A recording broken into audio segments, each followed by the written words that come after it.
What I like best about this camera, in fact this can be said for all mirrorless cameras, is the fact that it is small. Since there is no mirror box, the camera itself can be made really thin, and only it depends on the lens size how big the entire package will be. With this 55mm lens, as you can see, this camera can completely fit in my jacket pocket. This is something I cannot do with a DSLR camera.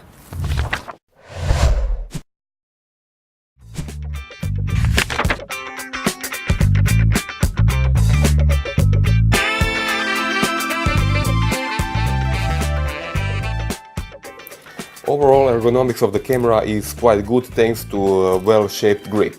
It is reasonably sized. If you have average sized hands, this camera will fit very nice to your hand.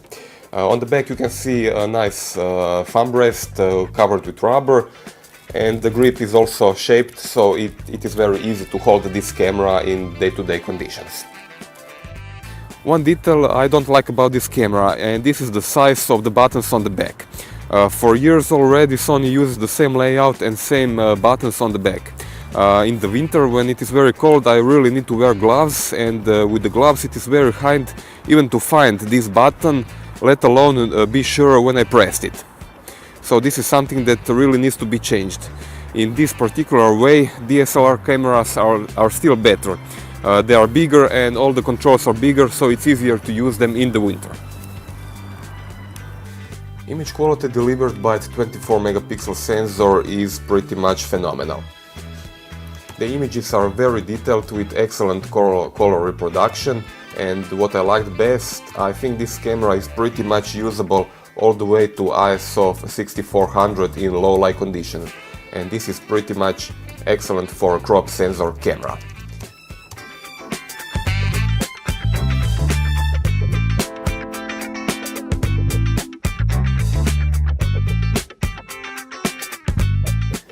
Video recording is very advanced on this camera. It offers 4K resolution in 30 frames per second and 100 megabits. There are also various advanced features like zebra, focus peaking. There is also a log profile for later grading on PC. Video quality is really top of the line. You can see all the recordings are very detailed with very realistic color reproduction, what is great for later post-processing.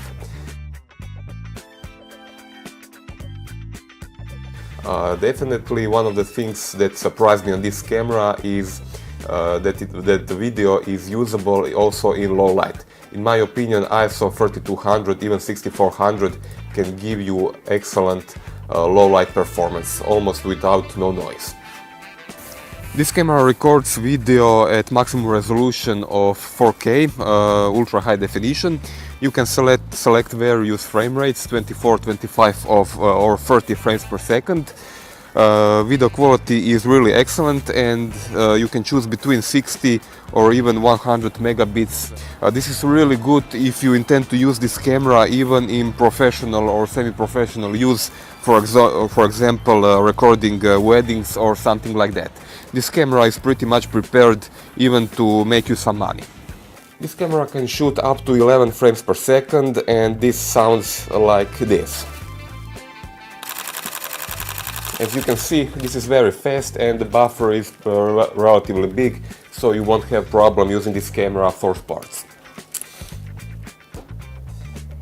If needed, of course, you can select slower continuous shooting according to your needs.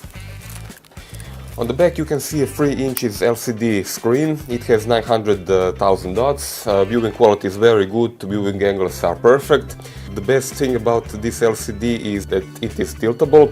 You can tilt it 90 degrees up or 45 degrees down. One detail I think it's missing is the touchscreen. It would be very useful to combine with a very good autofocus system during video. You cannot simply touch part of the screen and focus on it. You need to use a multi-way controller on the back of the camera to change autofocus points, and this is not ideal solution. Above the LCD you can see electronic viewfinder. It is very good. It is actually more than very good. It uses OLED technology. It has 2.3 million dots, so it's a real joy to use it. When you shoot only in your hands, the camera still can shake a little bit, but when you put it to your face, it is more stable. Also, when you use the camera in strong light conditions on sunlight, it is much better to use electronic viewfinder than LCD screen, which is not that easily visible. Sony has upgraded autofocus system on this camera compared to previous a6300, and as far as I can see, you can really notice the difference. In real life use in good light, this is as fast as any DSLR camera on the market. The number of autofocus points is pretty big. At this point I'm not sure how many, but it even doesn't matter. What matters is the fact you can put them anywhere in the frame.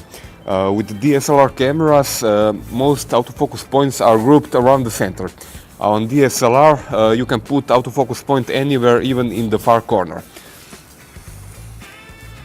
One of the functions I like to point out is the one called silent shooting. When you enable it, the camera is completely silent, it turns off all sounds and it goes automatically to electronic shutter. In other words, you can take images in complete silence. This is very good, let's say, for street photography, for weddings or any similar event that requires of you to stay unnoticed. This camera has a built-in flash. It's a small pop-up flash.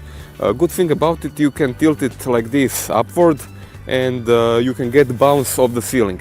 This is very good to get natural lighting in closed environments. Also on this camera you can attach a proper external flash unit. Menu system is, in my opinion, Achilles heel on this camera. Sadly, Sony uses the same menu system for like 7, 8, 9 years already, and they just kept adding features in each new camera. The result is a menu system that is completely clustered with various advanced functions, but it's very hard to navigate between them. Luckily, you can assign a lot of external buttons to functions which you like.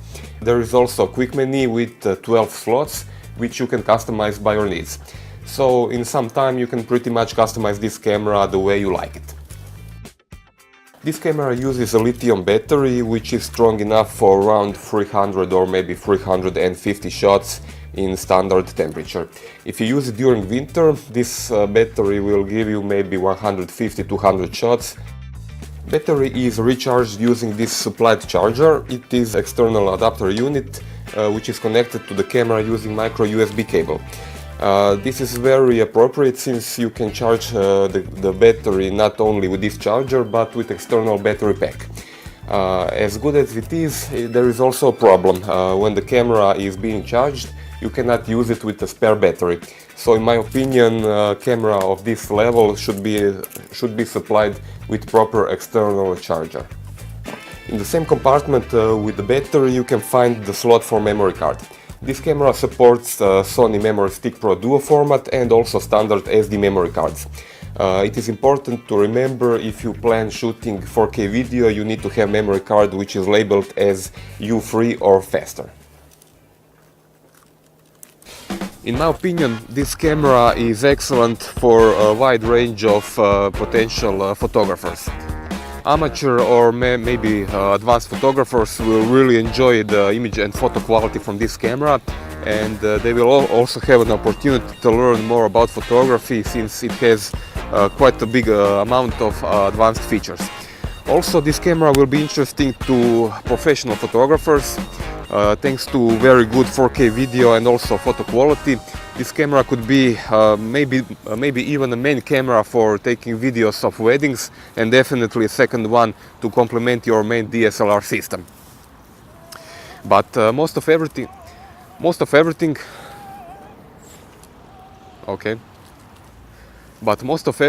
this camera will be most interesting to those who love technology, who love gadgets. Sony a6300 is completely full of advanced features. It is completely customizable on various buttons, and this is the camera you will be able to play days and days, even weeks, without getting bored with it.